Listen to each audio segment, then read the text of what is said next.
Hello and welcome to season 6 of the Hope TV Network, season 2 of The Conversation.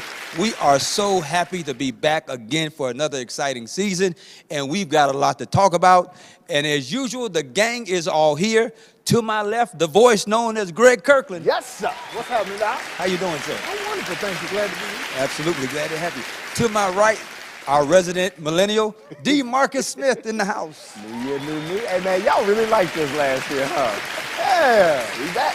And bringing up the rear, last but not least, the Jeff Fauntleroy. Your royalty is here. On the island of Morehouse. It's going to be that type of year. Look, we're glad to be back, guys. Look, a lot has been happening in the news, but I want to start off with something simple. We know we got through the holiday season.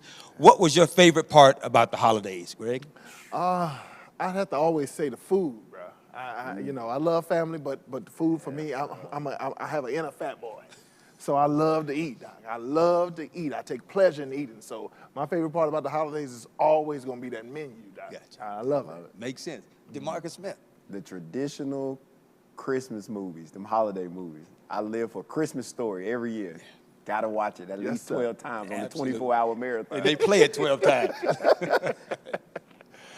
Fauntleroy, what about you? Hey, man, it started off bad, man, because all my kids had COVID, even my granddaughter. Yeah. So the normal that we would do, we were scheduled to go to my daughter's for Christmas Eve and play with the baby. And then traditionally for Christmas forever, for almost 30 years, I've been doing a Christmas breakfast, Christmas brunch. Got it. Where I spread it out.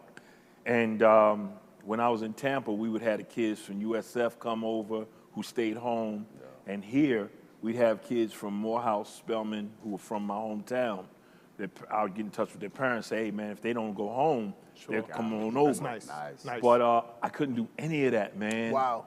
So, but my kids did make it good because they got on FaceTime and Instagram Sure. live and had everybody on. Got it. And we had a ball, man. That's awesome. Just cutting up. That's so awesome. that made it good, man. But it was a whole new dynamic, man. Yeah.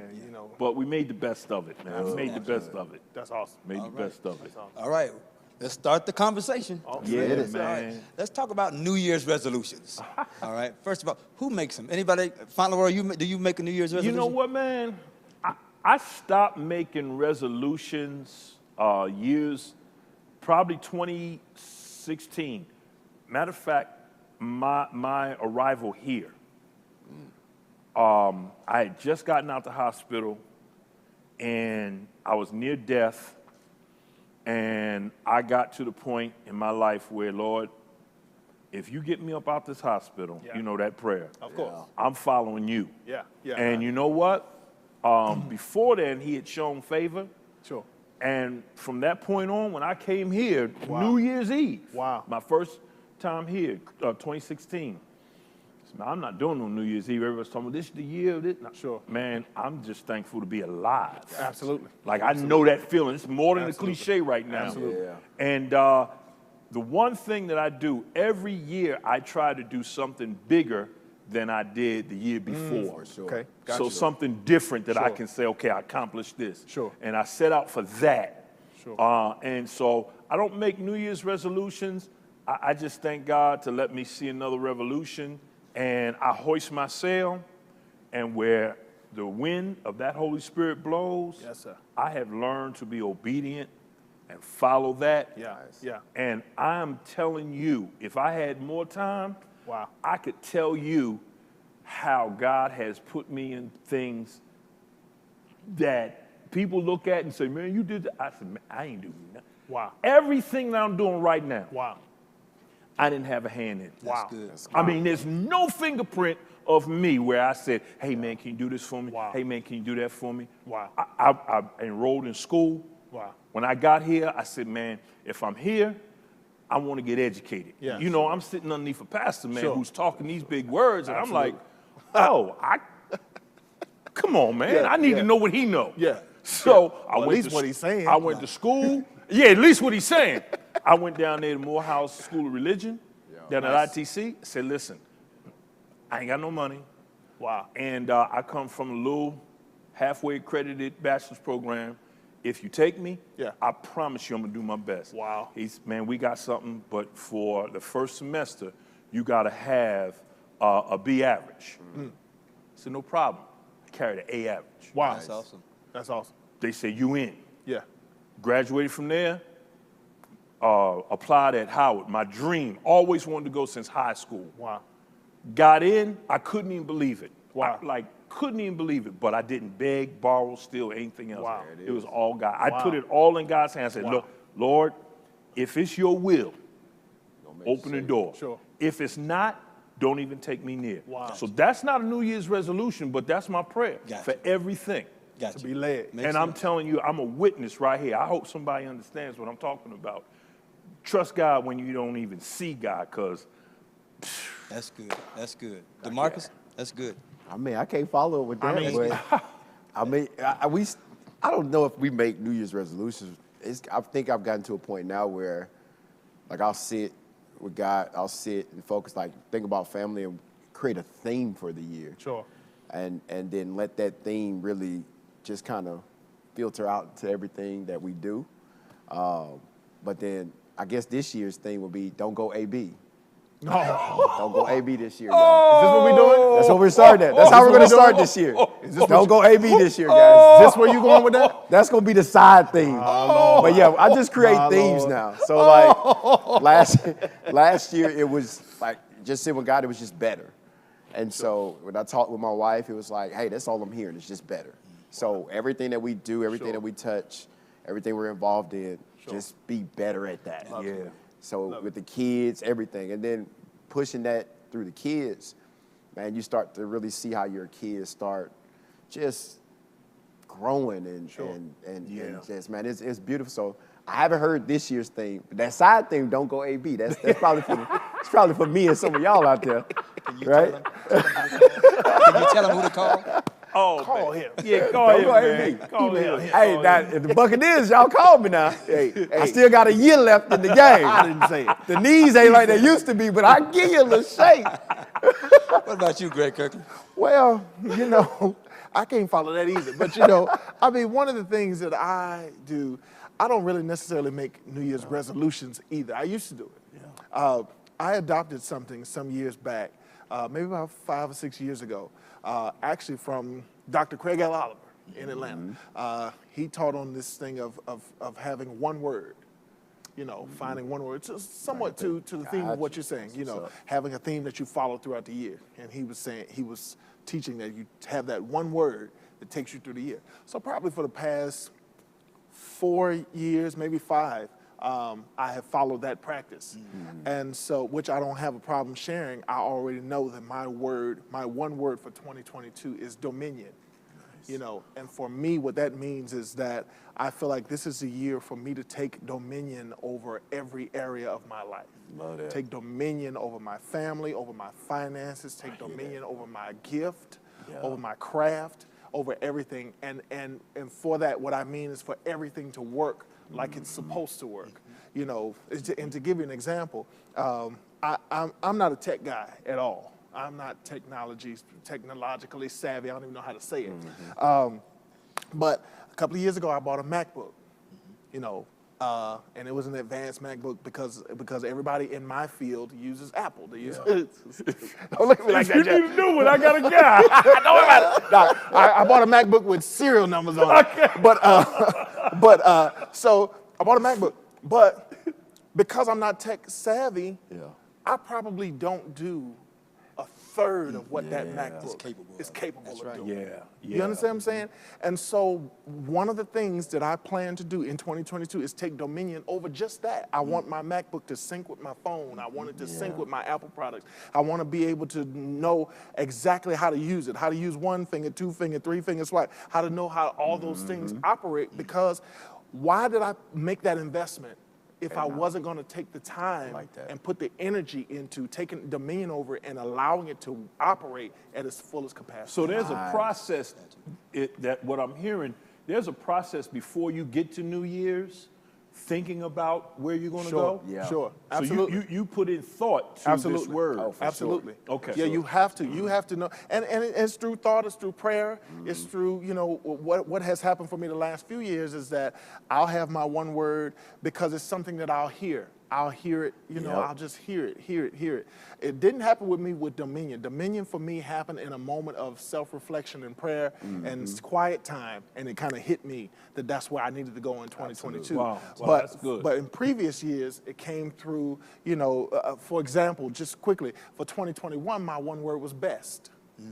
And it's because in 2020, leading into 2021, all I kept hearing was the best is yet to come, the best, God's best, and you're going to receive God's best. And it started confirming that was what my one word was for 2021. So 2021, I operated under God's best. Oh, wow. And that was true to everything that I was able to accomplish in 2021. It was like everything that I was inspired to do, everything that I was inspired to, create. Yeah. God gave me his best in that moment. You know what I'm saying? Absolutely. So, That's so dope, that's what man. I try to do. I try to choose one word and roll with Gotcha. that. All right, let me have a little fun with you all. Ron, Let me- yeah, Yeah. can I say one more thing Absolutely, about that? absolutely. So basically what I'm hearing is from everybody, it's, and I can't, I'm a word guy and I don't have time to look up that word resolution to see what it is, but I guess it's resolve. That would be the key to it, resolve, Somewhere to in do there. something like that. So what I'm hearing is we've all taken the time to at least think about Sure. Yes, sir. a plan of some sort. Absolutely. Yeah. And Absolutely. even in mine, just allowing God to blow that fresh wind, blow me in the direction of Him, I still have to be aware of Absolutely. where that could be. Absolutely. Yeah. And be ready. Absolutely. See, a lot of times I think our resolutions are made, but we don't prepare ourselves for Right. what it is we're asking No, For sure. No. So when we say we're gonna go to the gym, we're gonna get in shape. Yeah. Have you read? Right. How to get in shape? Have you decided on what type of meal plan you're Right. gonna be eating? All Have of you that. decided on the Prep. gym? Where you gonna go? What are you Prep. gonna do? Yeah. All of that. Yeah, most New Year's resolutions fail because they're not goal based Within and the they're first not quarter. in the first Yeah. quarter, Yeah. and they're not realistic. What do you think the top 5 New Year's resolutions are? Always the gym. Always lose weight. Okay. Always What lose else? weight. Yeah. What else? Money. Anything to do with money? Okay. Yeah. Find a significant other. Have something to do with finding a significant other. Yeah. I would think. Yeah. Better job. Better job. I can Yeah, see that. better I'll job. give them to you. Okay, Top good. 5, most 5 popular New Year's resolutions. You're right. Exercise, get into shape. Yeah. Diet, Yeah. lose weight, save money, Yeah. eat healthier, Yeah. and then something Okay. self-care. Those are the I'm gonna 5. do more this year for me. Right, Right. Uh-huh. So here's 7 steps for making a resolution and keeping it. Because one of the problems is, like you said, in the first quarter, it's gone because Yeah. it's usually something spur of the moment. Yeah. Spur of the moment. You know, yeah. like, I want to do this, and so Yeah. and then you don't go and get the tools to help you accomplish Right. it. Sure. So here's some pick one thing. If you change your life or your lifestyle, don't try to change the whole thing at once. At one time. Right. Pick one thing. Right. Plan ahead, which you always talking about. You Yeah, have to right. plan ahead. Plan ahead, yeah. How are you going to accomplish Plan that? ahead. If you're going to go Yeah. to the gym, Yeah. do you know how much it costs to go to the gym? Do Yeah. you know what are you trying to do? Are you trying to do cardio? Are you trying to lift Right. weights? What are you trying to do? I got a guy that can help you with that. Anticipate problems. That's a good one. Anticipate problems. That's good. Yeah. That's With very achieving good. that Oh goal. yeah. That's good. Oh yeah. You know, you don't think about what if this comes up and Yeah. sure. my The schedule what ifs. changes and That's I good. can't do The that. what ifs. good. Okay. Pick a start date. Yeah. Wow. Yeah. Go Yeah. for it. Yeah. Right. Accept failure. Wow. You know, a lot of people, Yeah. if you start that and then you don't, in that first quarter, if you don't hit all your goals, It shoots everything it down. shoots Sets everything. I just down. give up. And you don't completely. fail just unless give you up. stop. Right. That's true. So, you know, accept the failure. Plan rewards is the last step. So reward yourself. Yeah. Whatever yeah. you're trying to do, you know, reward yourself. Yeah, absolutely. Sure. Absolutely. I Absolutely. always talk about rewarding yourself when you're trying to do Absolutely. something. You know, if you're trying to make a plan, have yourself a long-term 5-year, Yeah. a 6-month, and Yeah. a 30-day. Sure. So that you keep in point with Goal where you're oriented. going. Absolutely. You don't want to get on a 5-year plan to year 4.5, and you're so far Yeah, off yeah. that you can't even get back on. You know what I Absolutely. mean? And when you hit those goals, man, enjoy yourself. For sure. For sure. Absolutely. It's Yeah, necessary. man. All right. Celebrate. So that's good. You know That's what? good. We have an interesting next segment I want to get to. So look, we're going to take a break and we're going to come right back, but that's debatable. We're going to be talking about how to heal from emotional pain and moving forward. We have a special guest with us for the next segment. Don't go anywhere. We'll be right back. What's up, House of Hope? It's the Flavor King, and welcome back to Cooking with Flavor KL. You know what time it is. It's time for me to show you how to make chili.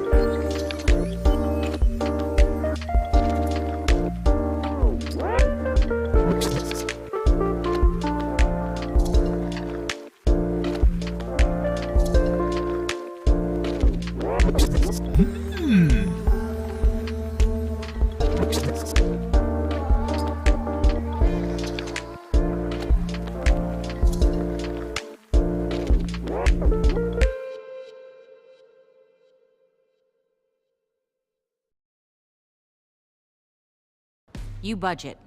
You pay bills. Yet somehow, women like you, like me, Are 80% more likely than men to live in poverty in retirement. So here's what we're going to do now.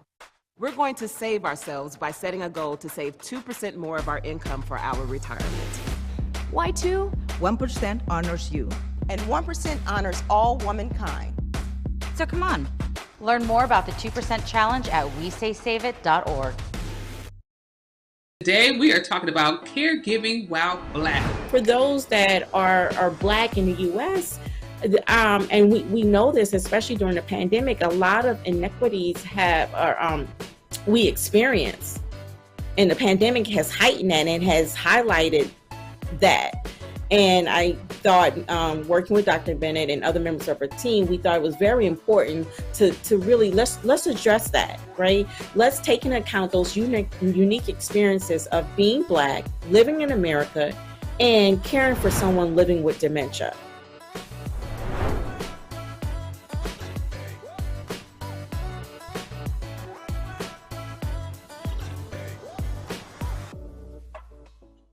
Welcome back to the conversation. We have a special guest with us today, Pastor Sharice Cross. Welcome, Hey. welcome.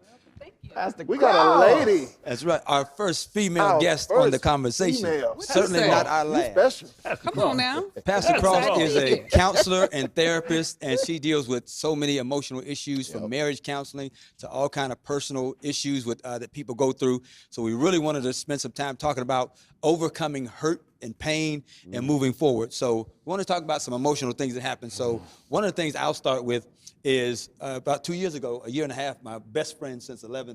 I was 11 years old, passed away suddenly. Yeah. So, you know, there was no chance to say goodbye, any of that. So, you know, you go through the funeral process, being with the family, and you think you're okay. But about a month ago, I got a Facebook request from my best friend who passed away. Wow. So I knew that someone had hacked his account, that they were still open. Sure. So, you know, you say, well, okay, you know, and a couple other people got the same thing. So, you know, it's fine. And so about a week later, I found myself upset with my friend who was deceased because he was not there anymore. Wow. And I didn't think, I thought that I was fine. Yeah. And it didn't hit me Yeah. until a week after I got that. And I realized, you know, what's going on here? But I, you know, when I thought about it, every single thing that had happened to me since I was 11 years old, he was around to be a part of. Oh, wow. That's over 40 years Wow. of friendship. He's the godfather of my children, best man in wedding, all of that. So it's really hit me like, wow, maybe I should have sat down and talked to somebody because maybe I haven't unpacked all of that stuff that's in there. So, you know, so that's kind of, you know, one of the things that made me start thinking about, we probably need to have Sharice Cross here to talk about that. What about y'all? Greg, what about you? You have any memories or painful situations that you may have dealt with that kind of you've overcome or kind of still dealing with? Yeah, you know, I can remember that in one of my, and I'll use my current marriage. One of the things that Leslie said to me early on in our relationship, Because anybody who knows my wife knows that she is a burst of energy. She is a bundle of energy. Just, oh, Yes, God. she is. Yes, she is. And sometimes I'd be like, sit your tail down. But she's a burst of energy all the time, right? And so the slightest things excite her. The slightest things, it don't take much. And she's a person that celebrates. She celebrates accomplishments and, you know. And so, you know, I'm a person who has had, thank God I've had many accomplishments. God has really blessed me to have, you know, achieved many things in my career. But I was always the type of person that never really celebrated anything that I did. I never really promoted much of what I did. You know, for me, it was just work. It was just, okay, I was in a movie, but that day I just got up and went to work. You know, so for me, it was nothing really to celebrate. So my wife said to me, she said, you know, she said, it does me a disservice that I can't really celebrate you because you never get excited about anything. Oh, wow. You never get excited about it. It just seems like you just, you know, everything is so lackluster with you. Right. Well, I had to recognize that it's because I had been in a relationship prior to her that nothing that I ever did was celebrated. Wow. Oh, wow. Dang. Nothing that I ever did. Well, I won't say nothing, but you understand what I'm saying? Yeah. Major accomplishments, major achievements that I wanted to share were not necessarily shared or were not necessarily, you know, enjoyed or celebrated. And so for that reason, I learned to condense. I learned to condense my excitement. I learned to just deal, you know, and move on. Okay, this was great. Move on. What's next? You know, and for that reason, it created a person that was just, you know, living. You know, and so now I had to do the work to unpack that and be able to celebrate myself. Yes. And be okay with that. You know, because anybody who was also born and raised in church, you know, we've all also been taught that, you know, you to be humble means to play it down. You know, you give God glory. Somebody tells you sang good, you say thank God. You know, give God praise. You know, and it develops this person of, oh, hallelujah, thank you, Jesus. You know, and instead of just saying thank you. You know, and so that was a person that I was. I'm not that person anymore to an extent. There's still some of him left. Gotcha. But that was probably my moment of having to overcome something. That's good. Yeah. That's good. Yeah. That's good. DeMarcus, what about you? I would say two incidents. I mean, one is always going to be centered around death. When I lost my grandfather, who was like the most consistent, solid male figure I ever had in my life, and then my mother-in-law, when she passed, she was the one that literally introduced me to faith.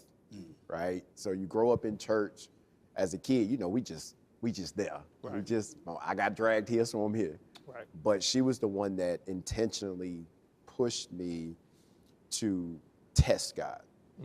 And so losing to both of them, me being who I am, and I don't know if this is all males, but I'm one that just suppresses everything. So if I get hit, like when my grandfather passed, my wife didn't know where I was at, in a sense. Like, I would just work, stay active, stay in motion. But when she would ask me, you know, what's going on, it's just, I'm good. Sure. How I deal with stuff, I absolutely don't know. You just push it down, keep going, right? Yeah. And then I would say the second biggest thing that really just shifted my life, and that it's some positives, but it's some negatives that come with it, was when I was an undergrad and I lost myself completely.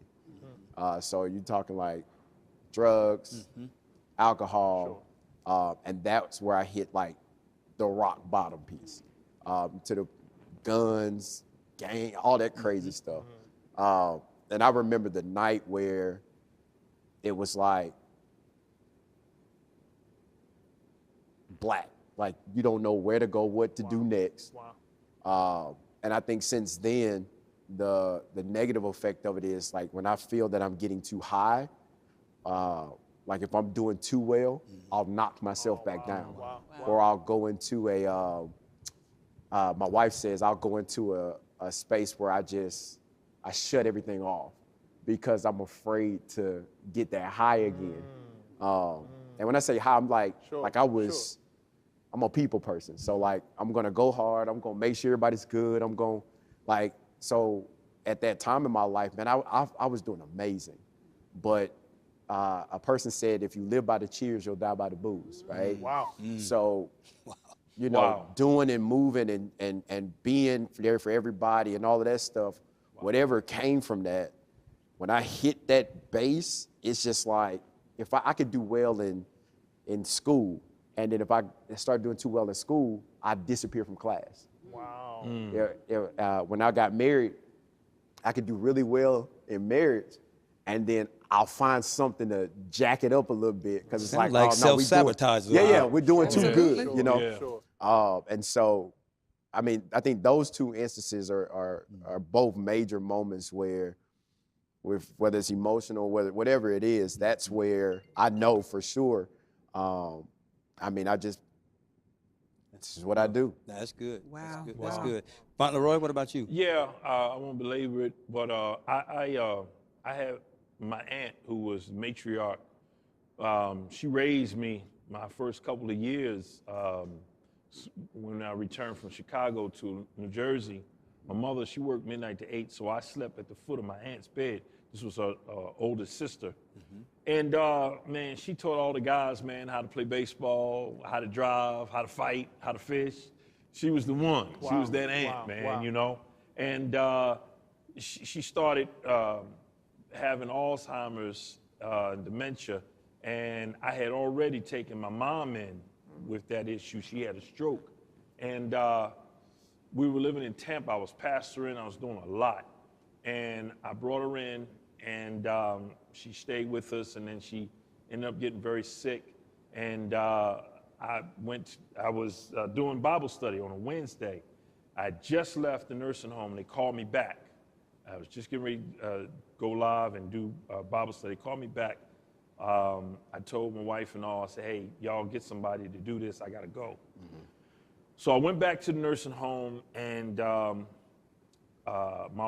aunt died while I was holding her hand, making sure that she knew Jesus and was she comfortable, and she just, yeah, I know what's going on. And she died right then and there. And I played Superman. You know, I'm pastor, I'm president of this, I'm active in this, and I'm active with that. And I made all the arrangements to fly her back to New Jersey, to do the funeral, all of that, flew the family in, made sure everybody was good, hotel rooms, all of that. Did the funeral, came right back on a Saturday. That Sunday, I preach because that's what I got to do for my people. You know, because I'm pastor and I'm this and I'm dad and I'm that. And I'm pretty sure between that, I never took time to, I cried because I was sad. This is my aunt that did all this stuff for me. But I had to keep moving. And I had to take care of my mom and had to do pastor, had to do this. I'm pretty sure that that pressure is what put me in the hospital, almost killed me. And it probably was about 2 years after that, that after I got sick, I started thinking about these things. And I said, man, you know, I never took time to even take in the impact of that. Wow.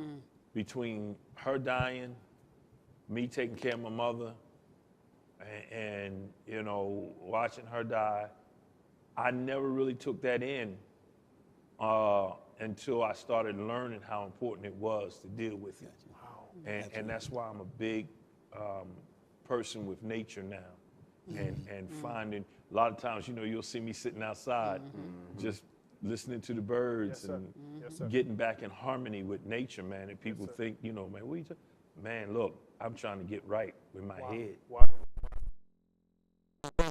So, Pastor Cross, with this, you see 4 different stories, different resolves for all of them. Let's start, and there's so much that we can talk about with this. Let's start with one coming out of the holiday season that we were just recently in. Why is the holiday season such a depressing time for so many people, because for a lot of people it's a happy time with family, but for so many people it's a depressing time. Why is that? Yeah, so first of all, I'm so excited to be here on the conversation with you all.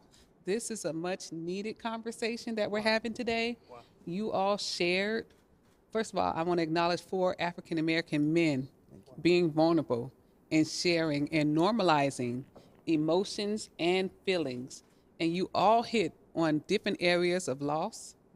And that is a point that we feel, it's something that we feel during the holidays that can be unconscious.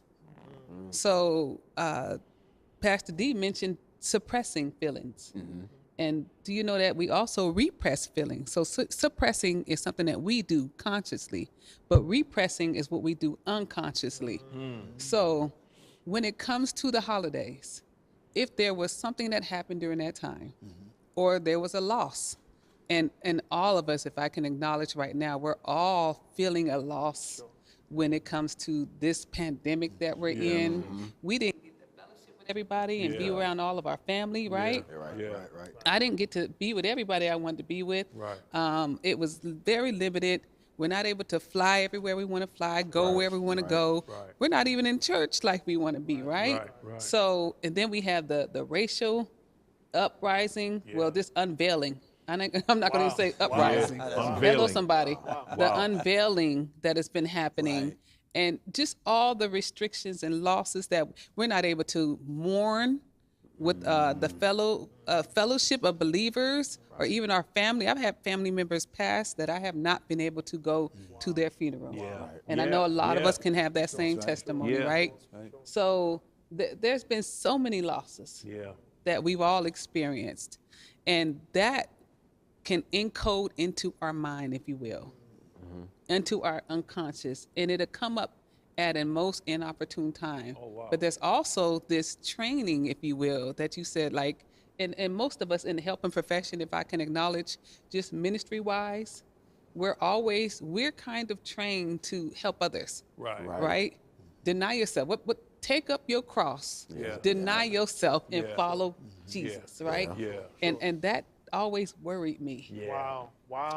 Wow. Because we're going to eisegete that text. And we physically not going to take care of ourselves. Emotionally, we're not going to take care of ourselves. Spiritually, we're not going to take care of ourselves. But we're going to follow Jesus. Right. Okay. So that's a whole nother story. Going back to holidays. Preach, Reverend. Going back to Open holidays. that up. Going back to, okay. Nice. Preach, Reverend. We'll do it. I really need to be sitting in front of somebody. You know, that's that other guy's interpretation. Come on. But I won't go there. So, but when it comes to the holidays, there's something unconscious that happens that, because consciously we are communal people. So we believe in being in a community during the holidays. It's the time that we get to come together and have that cornbread, that banana cake, that them ribs and chicken and all kinds. Listen, Keep going. Leave that alone. Listen, Leave that dressing. alone. Leave it alone. Yeah, come on. Ooh, sweet potato cake. All right. Come on. All of that, but we get together, we eat together, we break bread together. And when something happens that's disrupted that community, that communal experience, which is encoded in us as well, it brings it up every year. So my unconscious emotion, my unconscious feeling, my feeling, it's unconscious. This is something that I feel inside. All of us have the ego, right? All of us have a brain, the neurotransmitters in our brain that are designed to keep us safe. Our ego is designed to keep us safe. Our mind is designed to keep us safe so that I don't die. So say a lightning comes in here. If I see something falling, a big old rock falling from here, my body's going to tense up. It's time to go. So when y'all see me running, y'all better run with me. Don't worry about it. One thing that's going to happen is if we're you going to take off. You get a run, running behind you. We'll actually when we get outside. That's not debatable. That's just how we are. Unconsciously, we already have a map of something that happened. Unconsciously, there's something that's happened. And what I'm designing, our minds, which God made, is so intricate that says, you know what, that happened before, and we don't want that to happen again. Right. So we're going to, we'll put up defense mechanisms. And defense mechanisms are not necessarily bad all the time, but they're there to protect us. They're doing their job. So suppression and even repression are forms of defense, our defense mechanisms to keep you safe. Because your mind is saying, listen, I got to keep you alive. That's my job. Right. No matter what. So if I need to distance myself from people when I start to hear that Mariah Carey song coming on, it just every year, is she the only one can sing? Okay. All she wants for Christmas. All she wants for Christmas. Hey, y'all leave Mariah alone. I mean, but so then we start to equate that holiday though with my mother dying. Yeah. She died around that time. Yeah. So I don't even want to, I don't even like Christmas. I don't want to see red, green, jingle bell. I don't want to see none of that. Yeah. Because my mother died. At that time. Yeah. At that time. Yeah. Wow. So that season doesn't work for me. Right. Right. That doesn't work for me. Wow. And now we can get into the grief portion, because all of you talked about a portion of grief, of loss that you all experience, right? Mm-hmm. So, and we were talking about this the other day, how you were like, okay, Michael died. Mm-hmm. I had to get back to work though. I'm still the COO. I still got to work. I still got to get things done here. I didn't get a chance to unpack my best friend dying that I've known I've known all these years. I still got to go to work. Most of us, we still got to keep it moving. Yeah. And our society does not lend to grief well. Wow. Not in the Western society. Wow. Yeah. Okay, you got what? What do we got? 3 to 5 business days? And we got to be back at work? Absolutely. How many days? We ain't got that many days. Yeah. Absolutely. But acute grief, that's just the beginning of grief is 1 to 6 months. That's just acute grief. That's just my active process of grief. Mm-hmm. Early grief is 1 to 2 years. Wow. Wow. But I got to be back at work 3 to 5 days. Wow. And keep it moving. Wow. Wow. Keep it moving. We ain't got time for that. Right. Wow. So then, but society also says, oh, you still tripping? Yeah. Yes. About your mama? That was That's true. 3 months ago. Yeah, that's real talk. That was 2 years ago. Yeah. Yeah. Or then what do I tell myself? What do you say to yourself as a man? Get over it. Can I, is grief a weakness for you? Right. Or I can't let people see me doing this because I'm supposed to be strong. Yeah. So let me ask you this, Pastor Yeah. Ross. Yes. What would you say to somebody? Because that's a great point. People expect you to Get over it. get over it, move over it. Yes. Yeah, we understand it. What is the response that you could give to somebody that said that to you? Oh yeah, it's okay. Because what I found is a lot of times what I've learned is sometimes it's best not to say a whole lot at all Yes, Lord. when people are going through, because you can mean Yes. well, Yes. but you can say You just the worst thing in the world. thing, Yeah. trying to be deep Sure. and trying to be retrospective. Yes. So, but for what could somebody who's going through something say to somebody and say, well, yeah, you just got to kind of move on. Yeah. What's the response to that? Because you don't want to respond angrily. Right. But I think what happens is, to the point of what you just said, when somebody says, yeah, you just gotta get, you just gotta stick it out and you can get over it. That's what you inherit in your system. It's like, Right. well, yeah, maybe they're right. I just gotta move on. So what do you say to that? Like, how do you not just move on and just like, it's okay for me to be sitting in this space, even though I have to go back to work and I have to, you have to take care of your children and do all these things, but it's okay for me to still sit in this seat In this moment. and that be I'm in. okay, because Yes. I'm telling you, if not, what happens to Fauntleroy can happen because you just, well, I got to man up and just get past this. Right. And then you find yourself in the hospital Right. 2 years down the road. So Yes. how do you, what is that, or a step to that process to where I'm okay being not okay? Yes. You know what I mean? So what is that? Yes. How do we manage that? Yes, and I put my foot in my mouth several times before learning, really understanding the grief process and even how I relate to grief and what grief means to me, what death means to me. Because we don't talk about death until it's a funeral. Who died? Wow. How they died, where they got the body. Wow. Wow. But do we actually talk about death Wow. and what's going to be happening? We know that to be absent from this body is to be present with the Lord. Sure. We understand the 5 stages of grief, right? And can I even mention that Elizabeth Kubler-Ross, who made or coined the 5 stages of grief, was really talking about the dying. So those 5 stages were dealing with someone who was dying. and we connected, and she's connected it. Not even the person that's grieving.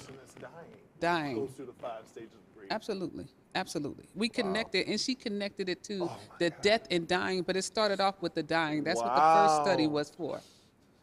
I know that's been misinterpreted a lot. But she connected it with the, You know, I mean, But if you think about it in that framework first, Sure. It then changes everything. we can say, oh, okay, so I don't have to be here right now. So when people come to someone else, well-meaning, because again, we're not educated on death, dying, mourning, and especially in the African American community, we celebrate. We're gonna do a great celebration, and that is good. It's excellent. Like other cultures, they suppress, where we express. Yeah. But we don't follow through with the grieving process well. Yeah. And we need more studies done in that. Yeah. So Yeah. when someone comes to you and it, you know, we're going to feel how we feel. Sure. You know, if we can, we take a moment first. Take a moment. Yeah, please. Say, you know, that's not helpful for me at this time. Yeah. But this could be helpful. Can you do this instead? Yeah. And allow me this time right now to feel this feeling, because I need this right now. Yeah, just, you know, allow that for me. Yeah. And then if this person continues to try to push or project their feeling about death, because oftentimes they're uncomfortable with where you are, and that has more to do with them than it does you. Yeah, yeah. You know, Sharice, if I may interject something. Yes, sir. What I've learned throughout this process is the best thing that we can do for others is first just be there. Yes. And not say a word. Yes. And then let it predict what needs to be done from there. You can almost pick up on what, it may be something as simple as, you know, hey, I'm gonna go pick up something to eat. Yes. Because I've been here a couple hours and I seen you ain't eat. Right. You know what I mean? Sure. Hey, you know what? Let me get this for you. There you go. You know, I'm not going to, man, you need to get up off of that. I think that's exactly right. Yes. I think the best thing that I did with somebody, a good friend of mine, several years ago, daughter passed away in an accident. And I remember going over to his parents' house where he was for the day, and sitting there all day long. He was outside doing yard work, keeping himself busy. I was inside with his parents watching TV. Didn't speak a word to him, but he knew I was there. We didn't speak a word until it was time. We said hello, and then when I left, and I think it was one of the most helpful things.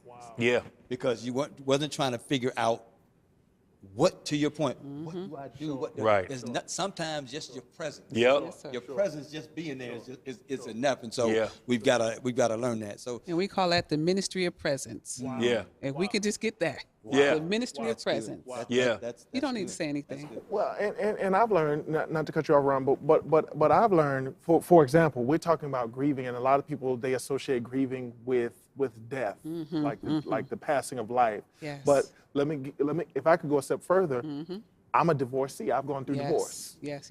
And when you go through a divorce, you have to grieve a marriage. Yes, indeed. Yes, indeed. I had to grieve my marriage. Yes. I had to grieve the fact that my marriage was no more. Yes. And that I was moving on. And so one of the things that I learned in that process for me, and that helps me now to help others when they're going through the grieving stage of whatever level of grief, is that if we're not honest, then we never really heal. Absolutely. Yeah. that's good. Yeah. Absolutely. If we're not honest with what stage we're in, if we're Yes. not honest with how we are truly and genuinely feeling on the inside, then we never really heal. What I've learned, I'll say that. What I've learned is that the true pathway to healing is honesty. Yeah.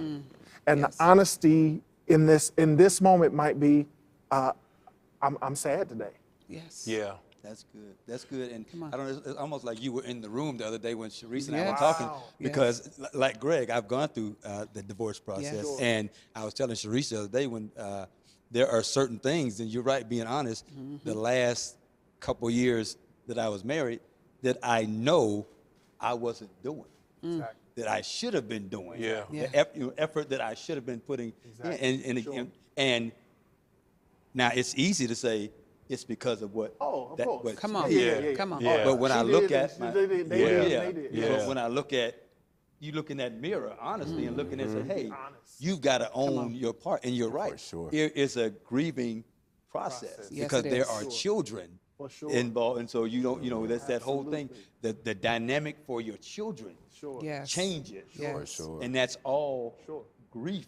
The amount of time you see your children changes, Yes. and all of that is grief when they're All of not that. just Yeah. alcohol. All of that. That's a loss. All Loss. is Loss. loss. So It's a loss. you have to you have to be honest with With yourself where you are. and your role in it. Absolutely. on. And what? Absolutely. You know what I mean? So that you can heal appropriately. Absolutely, because if Because you'll not, mess around and move on You- to somebody else, be bleeding Well, all over them. you will be building your healing on sand. Hey, you know, Sharice, Sinking sand. I talked about this systemic loss. Yes. My wife and I, we had a conversation. I had to apologize to her because I'm not myself. And the systemic loss is that system that we are used to. You know, I'm an outgoing guy.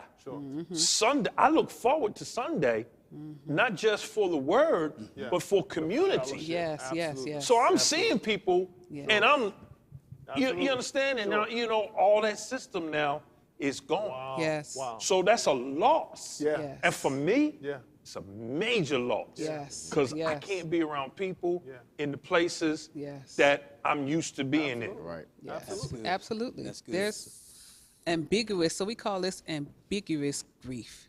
It's ambiguous. It's all kinds of losses in one. Wow. There's no set place where I can place it. We all feel it. Wow. So all of these myriads of losses that we're feeling, right? Sure. And I love that you guys mentioned, like, yes, first we got to process this loss, this relationship loss, the role Yeah. that I was in the relationship, Yeah. the role the paradigm that we even had for what that was. That whole reality of what we thought was is no longer.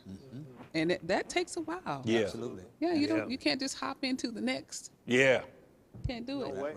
Yeah, that's dangerous. Yeah. And then, like you said, everything that we're experiencing, though, it's right now, it's just a peculiar season. Yeah. Really is. And I would suggest we don't make too many sudden movements. Yeah. So that's my question, especially, I know Ron brought it up with the last 2 years. Yes. You've got lost from every angle with Yes. everybody's life. Like, nobody's has not experienced some sort of loss, right? So now you've got time, 365-day years, Yes. plus this loss, Yes. and the world, I guess the United States in a sense, like, what do we do now? Wow. Right? Because we had the teaser last year where we came out a little bit, Yes, yes. put a toe outside, then came right back in. Oh, that old Delta and that old Omicron. Right.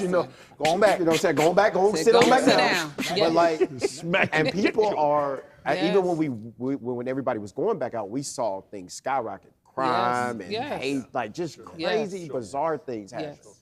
So now that it looks like back in this, everybody back shut down again, like, what would you tell people out there now to start even dealing? Because I know we often hear grief and how to deal with it, but then nobody moves. Right. Right? Right. So what should we do, especially with us working in ministry, us working with people? Yes. You know, how should we help them proceed with actually dealing with this stuff?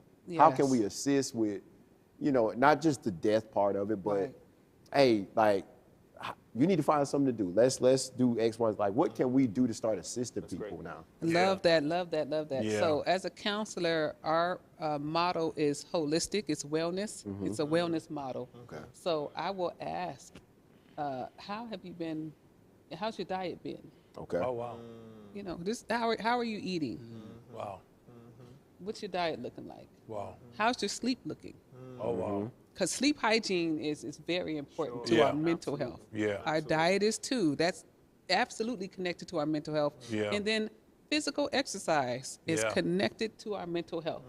So we have been restricted A lot of us, for 2 years, some people are still afraid to go right outside For of their sure. door Yes. and walk. Yes. So I know we're doing a health initiative this year. It's just to get out and move 30 minutes a day. Move 30 minutes a day. If you got a treadmill, something at home, move 30 minutes a day. That is your natural Prozac. If you can get that body moving Yeah. and even sweating, if you Yeah. can get the sweating, Yeah. it will boost you. It will boost you. So I'm already. You see, I'm already. You got a guy for that? I felt that in my spirit. I felt it. I don't have a guy for that, but I got a way. You know what? We're talking about physical exercise. That's the next show. We'll come back to that. We're going to circle back to that. Sweat. All right. Yes, ma'am. But moving. That's my goal. So those 3 things first. Okay. And then connecting with people again outside of, because it feels awkward. It does. It's like, should I It really does. elbow, fist, right now, let's not touch. Yeah. Right? Yeah. We've But all see, been, that's so hard for me. It's hard. It's Yes. hard in general. Like, Yeah, it's hard in is. general. And that's even hard with as a people, family. as a Like, culture, though. Come yeah, on. man. It is. Not to cut you off, Dr. No, Cross, you but in the church community, Yeah, yeah. oh my God. Oh, yeah. It's Like, we impossible. hug and we just, Yeah, it's we don't know impossible. how Yeah. to not That's right. lean in and kiss mother, give us some sugar. Yeah, yeah, No, yeah. ma'am, because you Yeah. might have outcry. Yeah. I cannot do this with you today. Yeah, So it's a cultural thing. Yeah. We It's a don't know cultural how thing. not to dap each other Yeah. up. Yeah. Yeah. Yeah. But we got to keep it moving, though. We Yeah. have to. So those 3 things, if we can start, and then gather some of your group together. Hey, guys, let's do 30 minutes. We're doing a 30-minute challenge. I'm in a challenge right now. Right. We're working out, but if you want to just start with the 30 minutes, Yeah. because some people haven't done anything. Yeah. So if Yeah. they can get a little community with wherever they are, Okay. or Yeah. virtually. Gotcha. Hey Yeah. guys, let's walk. We're gonna do this at 4:00. Yeah. We're gonna hit our 30. Let's all get on the phone. Let's talk. Let's walk. Yeah, do a Zoom group while you're Zoom walking. group. Yeah. What you cooking? Let me show you what I'm cooking. Yeah, Something that's yeah. healthy. We found this good recipe. Let's Yeah. all use it. Let's see. Yeah. Yeah. So just start to reconnect Yeah. a little bit, little things. Yeah. Nothing major. We don't have to, and I that'll know take they your say you mind gotta off if you what have you're a, dealing with. absolutely. Yeah. Pastor Cross, Absolutely. the few minutes we have left, help our audience know, when do you know when your grief is gone beyond normal Oh, to the point to where I probably need to talk to somebody Oh, because wow. there is a Yeah, normal yeah. grieving process that Yeah. is Right. healthy. Right. But what kind of things should somebody look for to know that, you know what, if that's happening to me, I may need to reach out. Yeah. Because there may be, hopefully there are people watching who this will help. And but what would they need to say? If these things are happening, you probably need to pick up the phone and call somebody to get a professional and sit down and talk to. That's so good, so good. We need to also normalize grief, right? Because we want to pathologize everything. Everything doesn't need a prescription. Grief is a natural response, our body's natural response to loss first. Okay. And so I am going to cry uncontrollably sometimes. I may not want to eat for a while. I don't want to smile for a while, or I may laugh uncontrollably.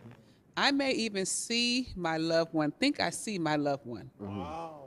That's happened, where you think, oh, wow, I thought that was, so there may be times where you think, am I losing it? Am I, just kind of imbalanced for a while.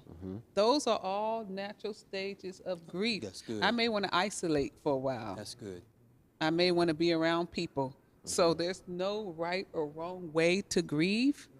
Now, maybe 3 to 6 months down the line, if you're still experiencing intense where you don't want to get out the bed. Okay. Your diet is somewhat, your appetite is somewhat getting better. And we're saying it's getting better. You're eating a little bit more. Right.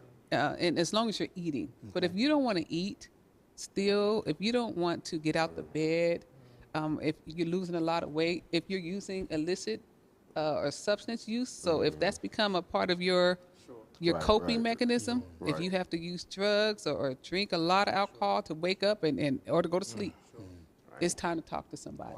Time to talk to somebody. Or if you're still not able to talk to anyone, then yes, it's time to reach out, and that's okay. Okay. That's good Yeah, stuff. but at least 3 to 4 months. Okay. You're going to experience a lot of things, and it's that first year. Yeah. Again, acute grief is 1 to 6 months. Yeah. Early grief is 1 to 2 years. Wow. Okay, and so, but we're still on 3 to 5 days. Yeah, yeah. You get on So back be to work honest. Wow. to get That's back to good. work. That's good. Be honest. So, good. and it's okay. So if someone, what we do and what I provide and what we provide as counselors, as therapists, is a safe space for you to feel how you feel. Yeah. Let's dig into that. Where are we right now? Because all of those stages that were mentioned are still there. Yeah. Acceptance does not mean, so when I get to acceptance, that doesn't mean my grief is ended. Right. That's good. And some people want to hold on to the pain because they think that equals love. And that does not. Gotcha. Look, this is a subject that's so serious. First of all, to Sharice Cross, thank you so much. Thank Yeah. you for Joining having us me for the on, conversation. y'all. Thank you. Appreciate Thank you. y'all. It was so happy having you here with us Wow. for this topic. And for those of you out here who are watching us, look, you heard it from a licensed counselor and therapist. It's okay to grieve. It's natural to grieve. Yeah. Do not feel ashamed. Do not feel embarrassed. But if you think that you need to talk to somebody, please don't deal with it by yourself. You don't have to. There are great professionals out there to help you. Your brothers, your sisters, your cousins are good people to bounce ideas off of, but not always the best people to get you through a crisis. Amen. Amen. So reach out to somebody, a professional, to get you some help. We care about your health and your health, your emotional health, your physical health. Yes. We want you to be the best version of you that you can be.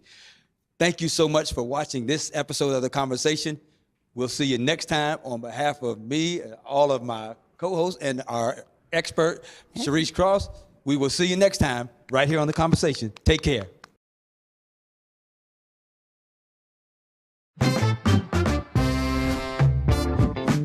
Y'all didn't know the answer to this, but John P. Key is your name, but what does the P stand for? The P actually stands for Prince. Dr. Scott and Brian Scott, years ago when I signed my first deal, they ran with it and started the Prince of Gospel, but that's where it came from. Lizzie and John named me John Prince Key.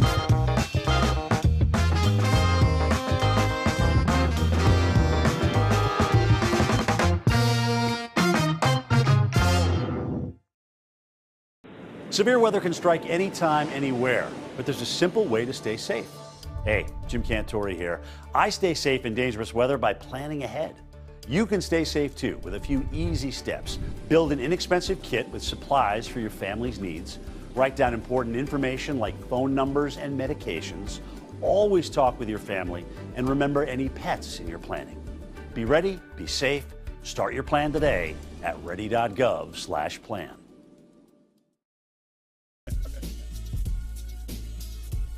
But that was one of my favorite moments of this season. Oh my God. Look, and Maria is turning red over here. Right. You just went in on me for real. I'm like, oh my God.